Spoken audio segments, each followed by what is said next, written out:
नमस्कार, मैं हूं रंजना दवे। वीएनएम टीवी के बुलेटिन में आप सभी का स्वागत है। देश, दुनिया और शहर जिलों की खबरों से पहले आइए नजर डालते हैं वीएनएम की हेडलाइंस पर।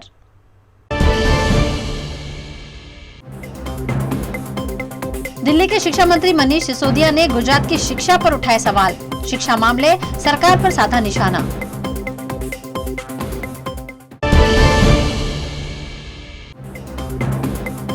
गुजरात कांग्रेस के नेता भरत सिंह सोलंकी ने लिया राजनीति से ब्रेक, कहा तलाक लेकर तीसरी शादी करेंगे।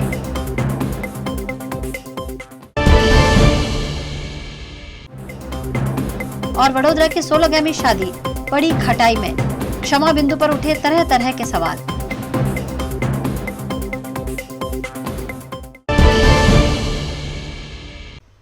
दिल्ली सरकार के शिक्षा मंत्री और आम आदमी पार्टी के नेता मनीष सिसोदिया आज शिक्षाविदों, अभिभावकों और छात्रों के साथ एजुकेशन सेमिनार के लिए वडोदरा आए और इस दौरान उन्होंने गुजरात की शिक्षा व्यवस्था पर सवाल उठाए। गुजरात में पिछले 27 साल से भारतीय जनता पार्टी की सरकार है और गुजरात के आम लोगों के लिए, गुजरात के कस्बों में, गुजरात के गांवों में, गुजरात के अलग अलग ज़िलों में भारतीय जनता पार्टी की सरकार ने पिछले 27 साल में किस तरह के स्कूल बना के छोड़े हुए हैं, उनकी एक झांकी यहाँ पे दिख रही है। दूसरी तरफ दिल्ली सरकार के स्कूल भी हैं। 5 साल में अगर केजरीवाल जी के नेतृत्व में दिल्ली के स्कूल टेंट वाले स्कूल से इतने अच्छे हो सकते हैं, 2015 से पहले दिल्ली के स्कूल भी ऐसे होते थे जैसे यहाँ गुजरात के स्कूल हैं, लेकिन 5 साल में अगर उनकी तस्वीर बदल सकती है तो 27 साल में भारतीय जनता पार्टी गुजरात में अच्छे स्कूल, अच्छे सरकारी स्कूल क्यों नहीं बनवा पाई? क्योंकि नीयत नहीं है। क्योंकि भारतीय जनता पार्टी की स्कूल देने की, अच्छे स्कूल देने की, अच्छे सरकारी स्कूल देने की कोई नीयत नहीं है। नहीं तो 27 साल बहुत लंबा समय होता है। अगर टेंट वाले स्कूलों को दिल्ली में 5 साल में बदला जा सकता है तो क्यों नहीं बदला जा सकता? गुजरात में क्यों नहीं बदला जा सकता? बड़ा दुख हुआ। मैं पिछले दिनों अपने गुजरात की टीम के आमंत्रण पर यहाँ आया था, भावनगर में गया था। शिक्षा मंत्री जी के हलके में, उनके विधानसभा क्षेत्र में, शहर में स्कूल देखे थे मैंने भावनगर में। बहुत बुरा हाल था, मकड़ी के जाले लगे हुए थे, टूटे पड़े हुए थे। उसके बाद पूरे गुजरात से बहुत सारे लोगों ने अपने अपने गांव के, कस्बों के स्कूलों के फ़ोटो भेजे हैं, शहरों के स्कूलों के फ़ोटो भेजे हैं और उनके कुछ चुनिंदा स्कूलों की हमने यहाँ एग्जीबिशन लगाई है और साथ साथ दिखाया कि दिल्ली की एग्जीबिशन क्या है। तो मैं आज गुजरात के एक एक आम आदमी से अपील करना चाहूँगा कि अपने बच्चों के लिए अच्छे स्कूल बनवाने वाली पार्टी को लेके आइए। अगर दिल्ली में हो सकता है तो गुजरात में तो बहुत आसानी से हो सकता है। 2 दिन की उस कॉन्फ्रेंस में एक दिन गुजरात के मॉडल को दिखाने का था और एक दिन शिक्षा नीति पे चर्चा का था। तो परसों जब हम गुजरात का मॉडल देख रहे थे तो मुझे आश्चर्य हो रहा था कि देश भर के शिक्षा मंत्रियों को बुलाकर, स्कूल की शिक्षा मंत्रियों को बुलाकर गुजरात सरकार ने एक भी स्कूल नहीं दिखाया।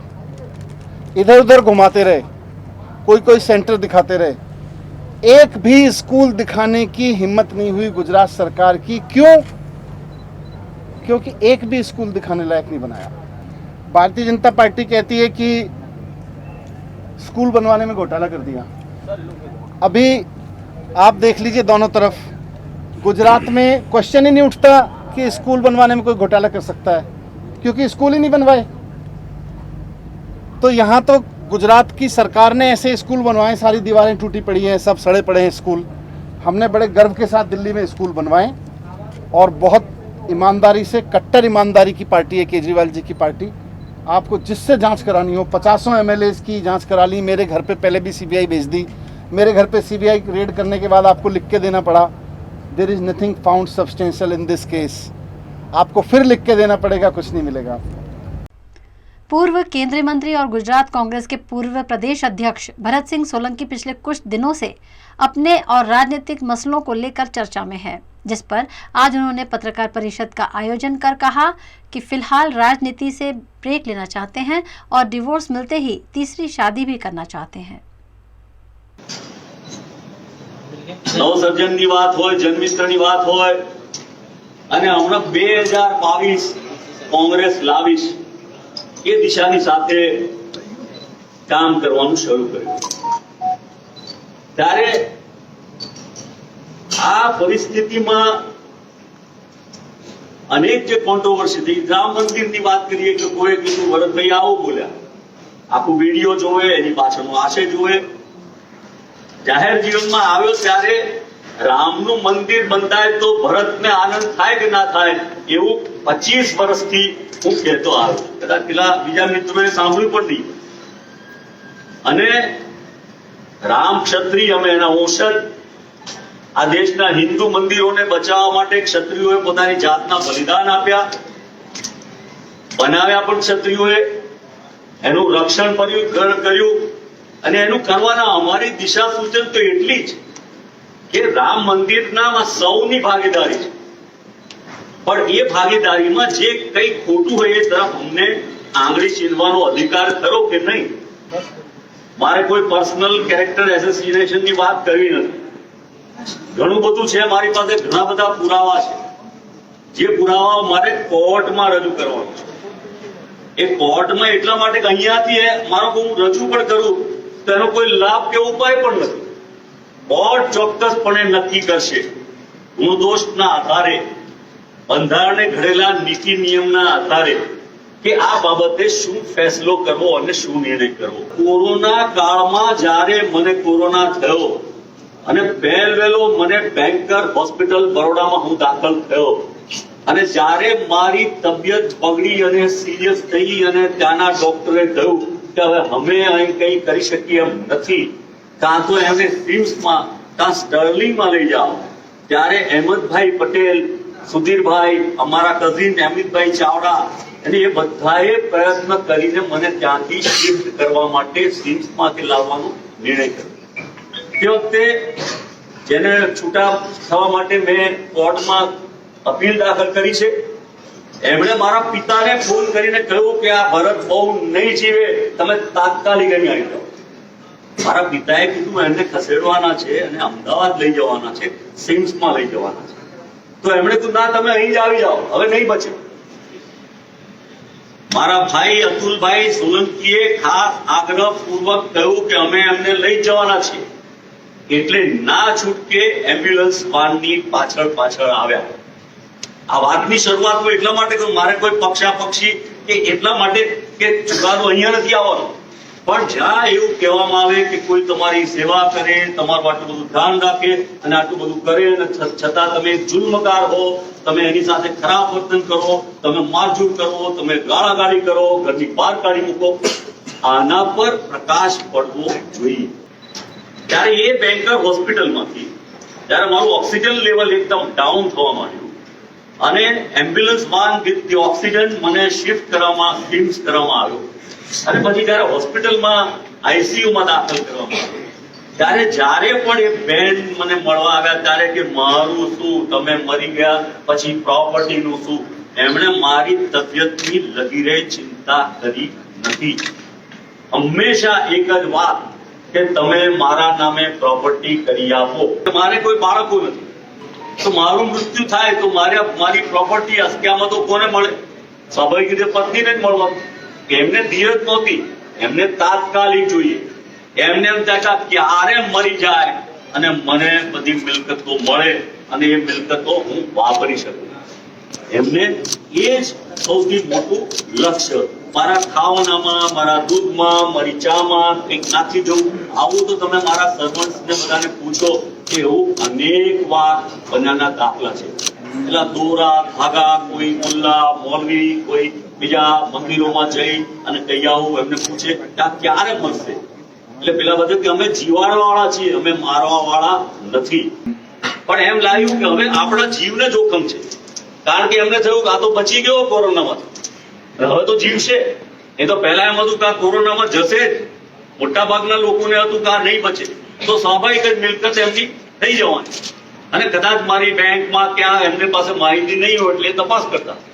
ત્યારે એવા સંજોગોમાં મને થયું કે બીજા લોકો સાથેની એમની લેવડ દેવડ કરવાની ને છેલ્લે પૈસા ચૂકવવાનો વારો મારો આવે, એને બદલે હું જાહેરમાં આ વાત કહી દઉં કે ભાઈ એ મારા કયામાં નથી, અને એટલા માટે કોઈએ એમની સાથે વ્યવહાર કરવો નહીં, અમે સાથે નથી, એ વાત મેં જાહેર નોટિસ દ્વારા એ કારણે, અને મારા જીવને જોખમ છે એટલા માટે આપણે આ વાત કરી.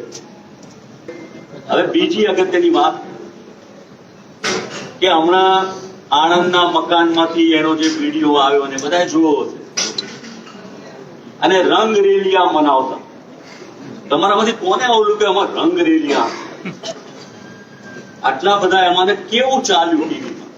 રંગ રેલિયા શબ્દ ગુજરાતી હું પણ ભણેલો, એસએસસી માં પણ ગુજરાતી માનો કે મારા 57 માર્ક્સ હતા, પણ રંગ રેલિયા અને એમાં પણ મકાન માલિક કોણ, કેવી રીતે, શું પ્રસંગ, એની બહુ લાંબી ચર્ચા કે નહીં. કોઈ વ્યક્તિ કોઈ યુવતીને નુકસાન થાય એવી વાત કરવાને બદલે એના પોતાના બંધારણીય પ્રિવિલેજીસ, એના અધિકાર પોતાના ઘરમાં રહેવાના કરવાના, એના પર કોઈ તરાપ મારી અને માનો કે આવીને દાદાગીરી, મારામારી, ગુંડાગીરી, ગુંડા તત્વો તો આવશે, હવે વિડીયોમાંથી આવશે એટલે એની લીગલ એક્શન પણ બધા થવાના એ થશે. એ કઈ બાકી નહીં, સત્ય છૂપું રહી શકતું નથી. બીજું બધું ઠીક છે, પૈસા, એમની પર્સનલ લાઈફ શું છે, કેમ જીવે, માનો કે એનો આપણને કેમ વાંધો નથી, શાંતિથી જીવે એમનું જીવન, આપણે રાજકીય જીવન જીવતા હોય આપણે જીવીએ. પણ હવે મારે માટે જયારે જીવનું જોખમ, અને હવે મારા મનમાં પણ બીજો એક વિચાર આવે કે છૂટા થઈશું તો કદાચ હું કંઈક કોઈને મારા કમ્પેનિયન તરીકે, લાઈફમાં પાર્ટનર તરીકે માનો કે તમને બધા બે થયા, બીજું કેમનું કરો છો? પણ બધાની બહુ નિખાલસ જ વાત કરું, એમાં કોઈ છુપાઈને પણ વાત નથી કરતો, પણ સારી ભાવનાથી કે ત્રીજું મારે મને સ્વીકારવા કોઈ તૈયાર થાય તો મારું નસીબ હશે તો મારું ત્રીજું પણ થશે માનો કે. પણ એના ભાગરૂપ કોઈ બદ ઈરાદા કે બધા જે રીતની વાતો કરે છે કે શું બધા કયા શબ્દો, હું તો છાપાના ને મીડિયાના સાંભળીને એ થઈ ગયું. I am taking a break from this direct active politics. Vadodara में कल से उस लड़की की चर्चा है जो खुद से ही शादी करने वाली है, लेकिन इस मामले वडोदरा की पूर्व डेप्यूटी मेयर सुनीता शुक्ला ने आपत्ति जताते हुए इस तरह की शादी का विरोध किया है।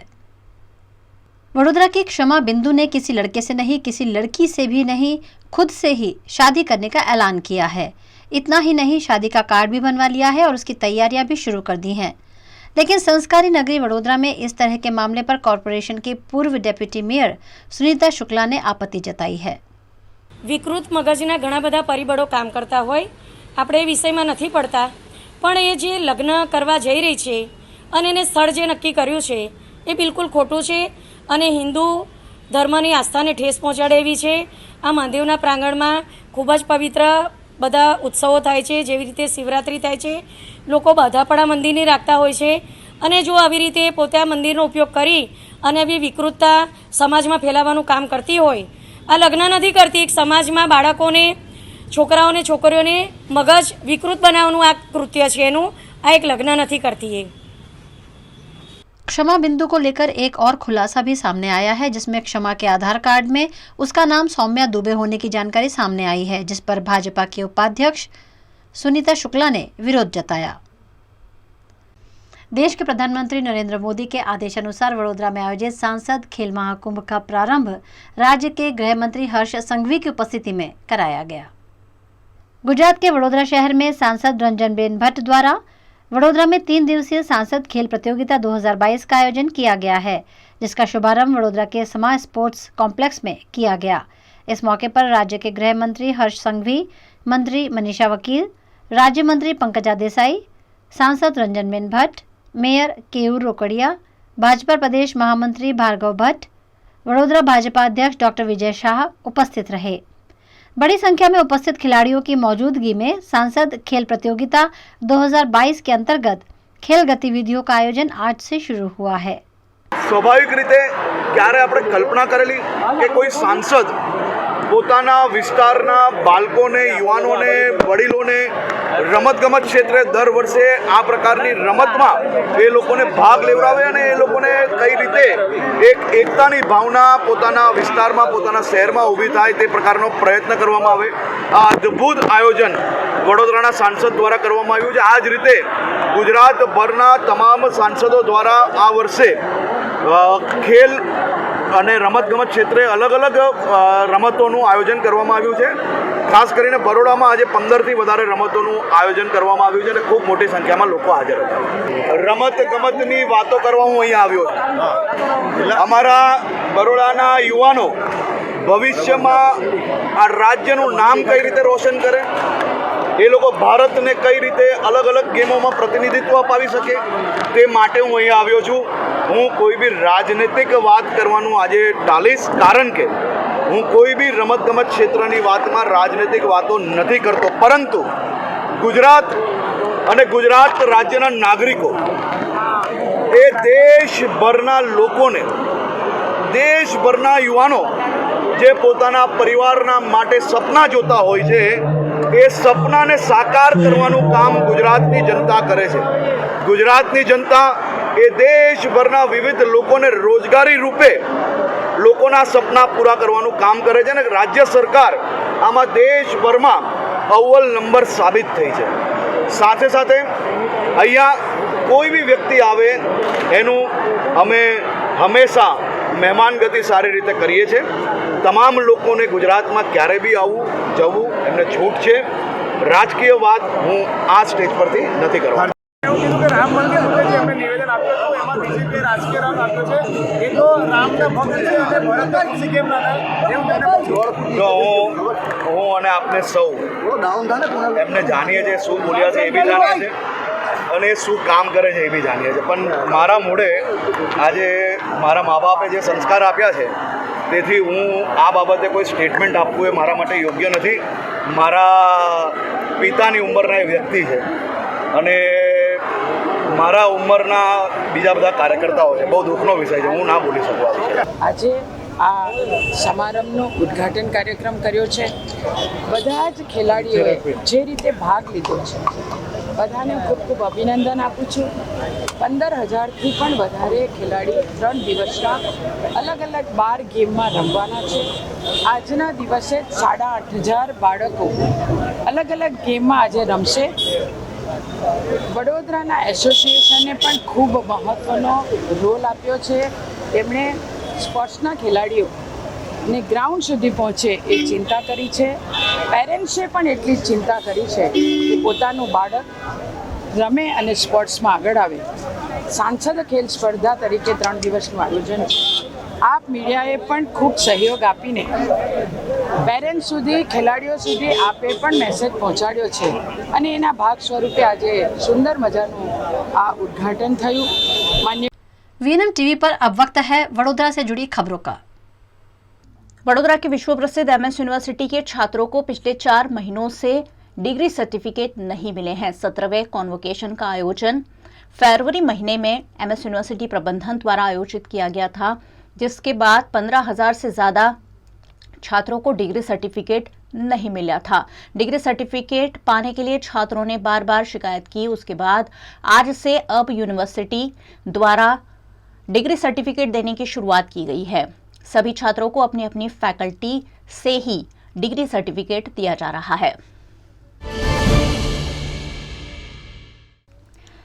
वडोदरा के नंदेसरी की दीपक नाइट्राइट कंपनी में ब्लास्ट का मामला कल सामने आया था, जिसके बाद एहतियात के भागरूप करीब 1,000 जितने आसपास रहने वाले लोगों को स्थानांतरित कर दिया गया था। इन सभी लोगों को वडोदरा के अटलादरा की स्वामी नारायण संस्था BAPS द्वारा खाना पहुंचाया गया। BAPS द्वारा ग्रामजनों के लिए गर्मा गर्म खिचड़ी बनाकर परोसी गई। करीब 1,000 लोगों की खिचड़ी फौरन BAPS अटलादरा के प्रबंधन द्वारा बनाकर पीड़ितों के लिए भेजी गई।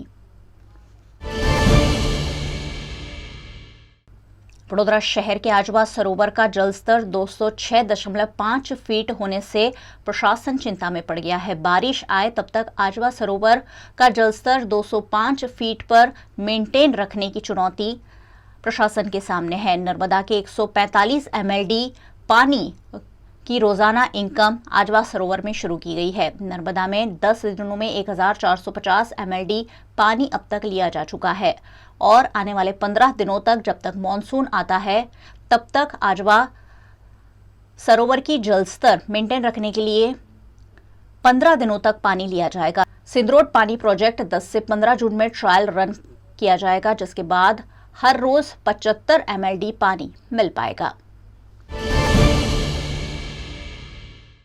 वडोदरा शहर में ऐसा कोई दिन नहीं होता जब पानी की पाइपलाइन में रिसाव का मामला सामने न आए।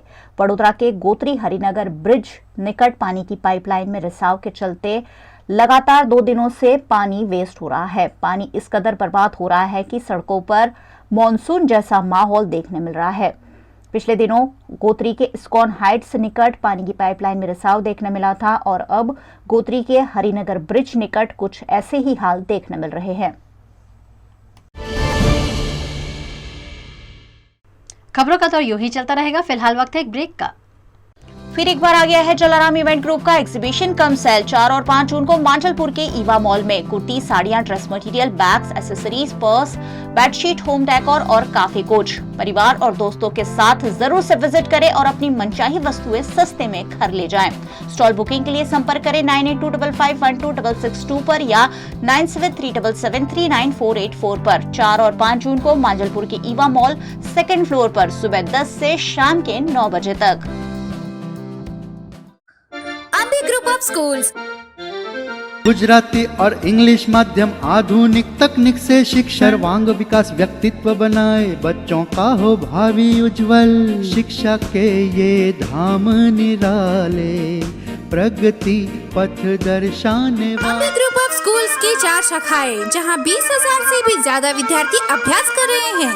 प्रवेश के लिए संपर्क करें अम्बे और JMB विद्यालय हरणी, अंग्रेजी तथा गुजराती माध्यम, श्री अम्बे विद्यालय Waghodia road, Ambe school Manjalpur, Gujarat board एवं CBSE। વડોદરાના ઘણા વિસ્તારો જેમ કે અકોટા, માંજલપુર, અલકાપુરી, મકરપુરા વગેરે વગેરે વિસ્તારોના લોકો ચિંતામાં છે। આ ચિંતાનું કારણ છે વડોદરાના લોકોમાં વધતી ઈર્ષા। જી હા, અને આ ઈર્ષાનો સ્ત્રોત છે તરસાલી એરિયામાં આવેલ રેઝિડેન્શિયલ પ્રોજેક્ટ દર્શનમ પ્લેસ। ઘણી બધી એમિનિટીઝથી ભરપૂર આ 2 અને 3 BHK પ્રોજેક્ટ બની ગયો છે નવા ઘર શોધવાવાળા લોકો માટે એક અનોખો અવસર। पिताजी, ये मुझे कहीं नहीं ले जाते, चॉकलेट आइसक्रीम नहीं खिलाते, कहते बचत नहीं, बड़े पेट्रोल के दाम, मेरा जीना हुआ हराम। गीता, पिकनिक पार्टी रोज ही जाते, चॉकलेट आइसक्रीम रोज ही खाते, जॉय ई-बाइक में बचत कराई, आखिर बचत भी तो है कमाई। ये है जॉय ई-बाइक, जितनी दौड़ेगी उतनी बचत जोड़ेगी। आज ही घर लाएं और बचत कमाएं। Joy e bike. Ambe group of schools Gujarati और इंग्लिश माध्यम आधुनिक तकनीक से शिक्षा सर्वांग विकास व्यक्तित्व बनाए, बच्चों का हो भावी उज्जवल। शिक्षा के ये धाम निराले, प्रगति पथ दर्शाने वाले। ग्रुप ऑफ स्कूल्स की 4 शाखाएं जहां 20,000 से भी ज्यादा विद्यार्थी अभ्यास कर रहे हैं। प्रवेश के लिए संपर्क करें अम्बे और JMB विद्यालय हरणी, अंग्रेजी तथा गुजराती माध्यम, श्री अम्बे विद्यालय Waghodia road, Ambe school Manjalpur, Gujarat board एवं CBSE।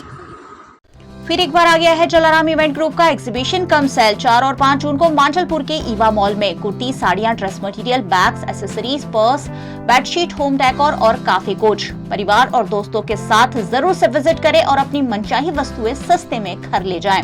स्टॉल बुकिंग के लिए संपर्क करें 9825512662 पर या 9737739484 पर। 4 और 5 जून को मांचलपुर के ईवा मॉल 2nd फ्लोर पर सुबह 10 से शाम के 9 बजे तक। वडोदरा नंदेसरी की GIDC की दीपक नाइट्रेट केमिकल कंपनी में भीषण ब्लास्ट के बाद उपजी स्थिति पर काबू पाने की मशक्कत शुरू कर दी गई है। वडोदरा निकट केमिकल बनाने वाली दीपक नाइट्रेट कंपनी में बॉयलर ब्लास्ट के बाद एक कई धमाके हुए, जिसके चलते इलाके में अफरा तफरी फैल गई थी।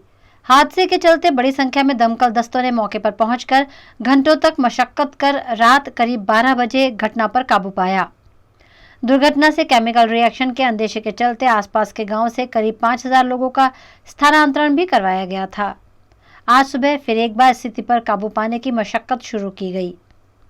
दीपक नाइट्रेट की आसपास की कंपनियों को आज से कार्यरत कर दिया गया है। अच्छी बात यह है कि इतने बड़े हादसे के बावजूद कोई गंभीर रूप से घायल नहीं हुआ है, लेकिन कंपनी का करोड़ों रुपए के नुकसान का अंदाजा लगाया जा सकता है। गई काले दीपक नाइट्रेट GIDC नंदेसरी में ભયંકર વિસ્ફોટ સાથે લગભગ 6 વાગ્યાની આસપાસ ભયંકર આગ લાગી એમ અને તે સમયે એટલો બધો આજુબાજુના રહીશોમાં આજુબાજુના ગામડામાં તફડાટ ફેટી ગયો અને લોકો ઘર છોડીને પણ નાસી ગયા હતા અને લગભગ આગ કાબૂ લેવામાં 3 થી 4 કલાક લાગ્યા. ત્યાર પછી લોકોનામાં થોડી હોશની લાગણી આવી અને પછી બધાને પરત આવવા ઘરે આવવા કહી દીધેલું છે અને હવે કોઈ એવો ભય લાગતો નથી અને રેડિયાપુરા દામાપુરામાં પણ વધારે ભય જેવું લાગતું હતું. હવે પણ એ લોકો પણ ધીમે ધીમે બધા પાછા આવી ગયા છે એટલે હવે કંઈ ભય જેવું છે નહીં. બંધ કરેલી કંપનીઓ કાલે રાત્રે નહીં પણ આજ સવારથી कार्यरत થઈ ગઈ છે. वडोदरा के नंदेसरी की दीपक नाइट्रेट में घटी दुर्घटना मामले कंपनी प्रबंधन की ओर से आधिकारिक बयान जारी करते हुए हादसे की जानकारी प्रदान की गई है. गुजरात के वडोदरा शहर के नंदेसरी जीआईडीसी में कार्यरत दीपक नाइट्राइट लिमिटेड कंपनी में भीषण आग की घटना सामने आई थी. इस मामले कंपनी प्रबंधन द्वारा एक और आधिकारिक बयान जारी किया गया है जिसमें कहा गया है कि 2 जून 2022 को हमारे नंदेसरी प्लांट में आग की घटना के संबंध में हम बताना चाहते हैं कि इस घटना के परिणाम स्वरूप कोई हताहत नहीं हुआ है. कुल 7 लोगों को मामूली चोटें आई है और उनका प्राथमिक उपचार कर दिया गया है. हम घटना में घायल हुए लोगों का पूरा ध्यान रख रहे हैं और उन्हें जल्द ही छुट्टी दे दी जाएगी. ये घटना हमारे गुजरात के नंदेसरी प्लांट के गोदाम में हुई जिसमें हमारी इमरजेंसी रिस्पांस टीम ने स्थानीय अधिकारियों के सहयोग से घटना के कुछ घंटों के भीतर फौरन आग पर काबू पा लिया. हमारे प्लांट की सभी प्रॉपर्टीज बीमा में शामिल है. आग के कारणों की जांच की जा रही है और कंपनी इस मामले की जांच कर रहे सभी संबंधित अधिकारियों को सहायता प्रदान कर रही है. हमें उम्मीद है कि जल्द ही चरणबद्ध तरीके से दीपक नाइट्राइट का नंदेसरी प्लांट फिर से कार्यरत हो जाएगा. वडोदरा में आवारा पशु द्वारा अंजाम दिए गए हादसे मामले कॉरपोरेशन को लाखों रुपए की नोटिस दी गई है. वडोदरा के वाघोड़िया रोड पर एमएस यूनिवर्सिटी के छात्र हेनिल पटेल को गाय ने चपेट में ले लिया था और हेनिल को अपनी आंख गंवानी पड़ी थी.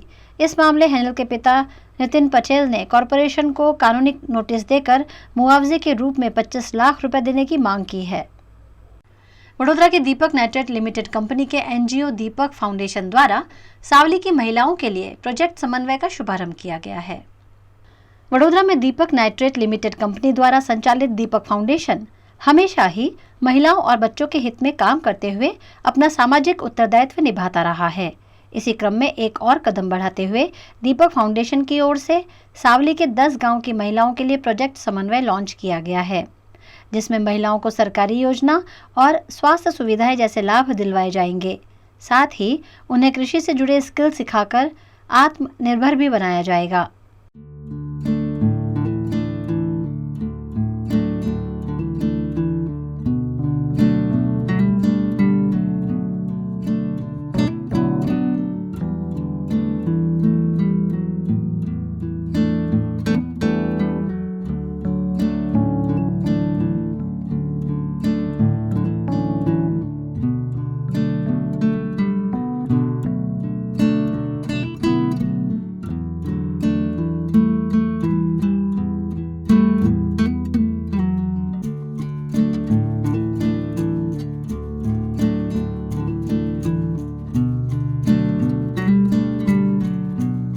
इस मौके पर जिला collector A B. Gaur, Deepak foundation की director Archana Joshi, deputy director doctor झाई पवार समेत के पदाधिकारी उपस्थित रहे. आज ये जो समन्वय प्रोजेक्ट का लॉन्च हो रहा है उसके बारे में मुझे बहुत खुशी हो रही है कि आज मैं आपके आगे ये अनाउंस कर रही हूँ. मेन बात ये है कि समन्वय का मतलब है इंटीग्रेशन. तो 2-3 टाइप के जो सुविधाएं हम आज सावली तालुका के महिलाओं के लिए 10 गांव में उपलब्ध करवा रहे हैं. सबसे पहला है सशक्त एक ऐसा इंटरवेंशन है जिसमें महिलाओं को ट्रेनिंग और कैपेसिटी बिल्डिंग की सुविधा मिलेगी जिसमें वो लोग एनिमल हस्बेंड्री, एग्रीकल्चर, सिलाई ये सब प्रकार की ट्रेनिंग देके उनको आजीविका का साधन दिया जाएगा. सेकंड है स्नेह स्पर्श में हमारा मोबाइल हेल्थ यूनिट है जो कि आप थोड़ी देर में देख पाएंगे और उसमें से सारी जो जनता है उनको तो लाभ मिलेगा ही मिलेगा, लेकिन ख़ास करके महिलाएं, स्पेशली जो एनीमिक एडोलसेंट गर्ल्स हैं, महिलाएं हैं, उनके लिए ख़ास सुविधाएं होंगी. और तीसरा है संगात है जो गवर्नमेंट स्कीम्स का एक्सेस दिलवाना. सरकार बहुत अच्छी अच्छी स्कीम्स देती है, लेकिन लास्ट माइल तक लोगों तक वो पहुंच नहीं पाती। तो हमारा काम है वो दोनों को जोड़ना। तो इसके चलते हम लोग ये संगात इनिशिएटिव लॉन्च कर रहे हैं एज अ पार्ट ऑफ समन्वय, और उसमें हम लोग ये जोड़ने का काम करेंगे। और एक बात मुझे और कहनी है कि नाबार्ड संस्था की ओर से हम लोग एक प्रोजेक्ट आज इसके साथ ही लॉन्च कर रहे हैं जिसका नाम है स्मार्ट विलेज, जो धनतेज गांव में किया जा रहा है। और इसके तहत एंटायर गांव कवर होने वाला है, एक स्मार्ट विलेज बनने वाला है। और इसमें हम लोग बहुत सारी और सुविधाएं देंगे, ड्रेन्स कवर करना, सॉलिड वेस्ट मैनेजमेंट करना, बहनों को ट्रेनिंग देना, एग्रीकल्चर, सोलर लाइट्स, ये सब बहुत सारी अच्छी अच्छी सुविधाएं हैं, तो ये भी हम लोग देंगे। हम लोग 40 साल से बहुत सारे सोशल डेवलपमेंट का काम कर रहे हैं, और एक जो काम हमारा सबसे नज़दीक का काम है जो खेडूतों के साथ काम करना। जो बहनों के साथ जो हमने काम शुरू किया था आदिवासी विस्तारों में, जहाँ फार्मर प्रोड्यूसर कंपनी जो हमने बहनों की बनाई, और उसकी वजह से हम बहुत सारे फार्मर प्रोड्यूसर कंपनी बनाने लगे हैं आजकल। तो वो अनुभव हम सावली में भी करना चाहते हैं, और खाली फार्मर प्रोड्यूसर कंपनी तो नहीं, उसके साथ साथ मोबाइल हेल्थ सर्विसेज, उसके साथ बहनों की भी कोऑपरेटिव बनाने की कोशिश है। और मोस्ट इम्पॉर्टेंट जो सरकारी स्कीम है उसका फ़ायदा लोगों को मिलना चाहिए, ख़ास करके बहनों को मिलना चाहिए। तो विमेन एम्पावरमेंट, विमेन डेवलपमेंट के हेतु से ये प्रोजेक्ट की कल्पना करी है। इसमें कलेक्टर श्री का बहुत ज़्यादा योगदान है। उनकी इच्छा थी कि हमको गरीब बहनों के लिए कुछ करना चाहिए और सरकारी सेवाएं उन तक पहुंचनी चाहिए। इसीलिए फिर हम लोगों ने एक इंटीग्रेटेड प्रोजेक्ट का प्लानिंग करी है। साथ में दीपक फाउंडेशन आज 8 राज्यों में कार्यरत है, और गुजरात के लगभग सभी जिलों में हमने काम किया है। और हमारे संस्था का मेजर काम महिला और बाल विकास पे है। मौत के बाद भी किसी के शरीर में जिंदा रहना जीवन को सफल बना देता है। ऐसे में विश्व साइकिल दिवस पर वडोदरा में अंगदान की प्रेरणा देते हुए साइक्लोथॉन का आयोजन किया गया। आज 3 जून के दिन को पूरे विश्व में विश्व साइकिल दिवस के रूप में मनाया जाता है। ऐसे में वडोदरा में एक खास साइक्लोथॉन रैली का आयोजन किया गया, जिसमें अंगदान पर जागरूकता फैलाई गई। अंगदान महादान पर जन जागरूकता अभियान अंतर्गत इस साइक्लोथॉन का आयोजन वडोदरा के नवलखी मैदान से किया गया, जिसमें गुजरात राज्य के मंत्री प्रदीप परमार, भाजपा के विधायक सीमा मोहिले, मेयर केयू रोकड़िया, शहर के police commissioner doctor Shamsher Singh समेत के अग्रणियों ने उपस्थित रहकर साइक्लोथॉन को हरी झंडी दिखाकर रवाना कराया। बड़ी संख्या में साइक्लोथॉन में युवाओं ने जुड़कर अंगदान के प्रति जागरूकता फैलाई। वडोदरा शहर के विभिन्न मार्गों से प्रस्थान करते हुए साइक्लोथॉन के जरिए प्ले कार्ड और हाथों में बैनर लेकर सभी को अंगदान की प्रेरणा दी गई। कार्यक्रम में वडोदरा के भाजपा अध्यक्ष डॉक्टर विजय शाह, स्थायी समिति के chairman doctor Hitendra Patel, deputy mayor Nanda Joshi, Congress अध्यक्ष ऋत्विज जोशी, विपक्ष नेता अमीर रावत समेत के सभी राजनीतिक दलों, जनप्रतिनिधियों और वडोदरा महानगर पालिका के पदाधिकारियों की भी उपस्थिति रही। इस कार्यक्रम में महिला पुलिस की शी टीम भी शामिल हुई। 900 से ज्यादा साइक्लिस्ट इस साइक्लोथॉन में जुड़े। वडोदरा महानगर पालिका द्वारा लाभार्थियों को आयुष्मान कार्ड का लाभ देने के लिए समा अर्बन हेल्थ सेंटर पर आयुष्मान कैंप आयोजित किया गया।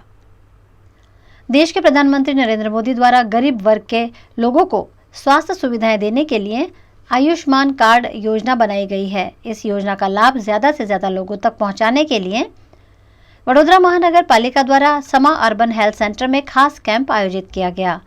आयुष्मान कार्ड के जरिए 5 लाख रुपए तक का इलाज सरकार की ओर से निःशुल्क कराया जाता है। इस मौके पर municipal commissioner Shalini Agrawal, mayor K U Rokadia ने अर्बन हेल्थ सेंटर का दौरा कर कैंप का जायजा लिया। वडोदरा महानगर पालिका द्वारा गंगा स्वरूप बहनों ने प्रधानमंत्री जन आयुष्मान कार्ड में 100% आवरी लेवामां आवे एमना माटेनी एक झुंबेश वडोदरा महानगरपालिका द्वारा उपाड़वामां आवेल छे। सदर योजना अंतर्गत 5 लाख रुपयानी सारवार हॉस्पिटल्स में बहनों ने मफत मળી શકે છે। आशा वर्कर बहनों, आंगणवाड़ी वर्कर बहनों सतत घणा दिवसथी गंगा स्वरूप बहनों विगतो घरे घरे जईने एमना डॉक्यूमेंट्स वगैरह मेळवी रही है और एना ज भाग स्वरूपे आजथी एमने आयुष्मान कार्ड कढाववा माटेना कैम्प्स अहींया आयोजित करवामां आव्या छे। टूंक समय में 100% પાત્રતા ધરાવતા ગંગા સ્વરૂપો બહેનોને પ્રધાનમંત્રી જન આયુષ્માન કાર્ડ અંતર્ગત કવર કરવામાં આવશે એવી રીતનું આયોજન વડોદરા મહાનગરપાલિકા તરફથી કરવામાં આવ્યું છે. માનનીય વડાપ્રધાન શ્રી નરેન્દ્રભાઈ મોદી દ્વારા દરેક સરકારી યોજનાના લાભ એક ઘર ઘર સુધી પહોંચે એની સતત ફોલોઅપને ચિંતા કરવામાં આવી છે અને એ જ રીતે વડોદરા મહાનગરપાલિકા દ્વારા પણ આજથી સરકારી યોજનાને ઘર ઘર સુધી પહોંચાડવા માટે એક ઝુંબેશ સ્વરૂપે અને એમાં પણ ખાસ ચિંતા જ્યારે મહિલાઓની માનનીય વડાપ્રધાન શ્રી કરતા હોય ત્યારે એ જ દિશાની અંદર ગંગા સ્વરૂપ બહેનોને પ્રધાનમંત્રી આયુષ્યમાન કાર્ડ કાઢી આપવાની વડોદરા શહેરમાં એક ઝુંબેશ લેવામાં આવી છે. વડોદરા શહેરની અંદર ટોટલ 20,000થી વધુ ગંગા સ્વરૂપ બહેનો છે ત્યારે જેનો સરકારને સરકારી લાભ જેઓ મેળવે છે એવા તમામ બહેનોને આયુષ્યમાન કાર્ડ કાઢવાનો આજથી એક ઝુંબેશ સ્વરૂપે વડોદરા મહાનગરપાલિકાએ શરૂઆત કરી છે. આગામી દિવસમાં બહેનો માટે જે યોજનાઓ છે એના લાભ પણ સુનિશ્ચિત થાય એ દિશાની અંદર કોર્પોરેશન કામ કરવા જઈ રહ્યું છે. પરંતુ આજથી આયુષ્યમાન કાર્ડ કરવાનું એ પણ વિશેષ રૂપે ગંગા સ્વરૂપ માતાઓને બહેનોને કાઢવાની જે કાર્યવાહી આજથી વડોદરા મહાનગરપાલિકા દ્વારા કરવામાં ઝુંબેશ સ્વરૂપે આવી રહી છે. युवा कार्यक्रम खेल मंत्रालय भारत सरकार के नेहरू युवा केंद्र हरिद्वार के तत्वाधान में 75वें आज़ादी के अमृत महोत्सव के अवसर पर हरिद्वार में हर की पौड़ी से गांधी उद्यान तक 75 युवाओं द्वारा साइकिल रैली निकाली गई. हरिद्वार में आयोजित साइकिल रैली का शुभारंभ राज्यसभा सदस्य नरेश बंसल द्वारा किया गया. प्रधानमंत्री के फिट इंडिया के सपने को साकार करने के लिए इस साइकिल रैली का आयोजन किया गया. साइकिल रैली का उद्देश्य आम नागरिकों को फिट रखने के लिए किया गया. अधिक से अधिक लोग साइकिल का प्रयोग करें, ऐसी प्रेरणा कार्यक्रम में दी गई.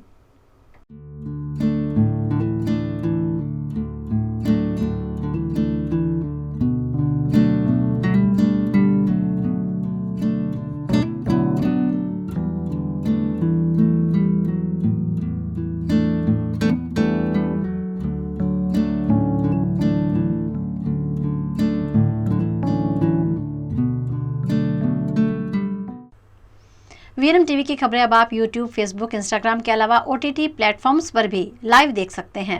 Daily Hunt, Jio TV, Vodafone TV, rock TV और जॉय टीवी पर 24 घंटे वीएनएम टीवी आपके लिए उपलब्ध है.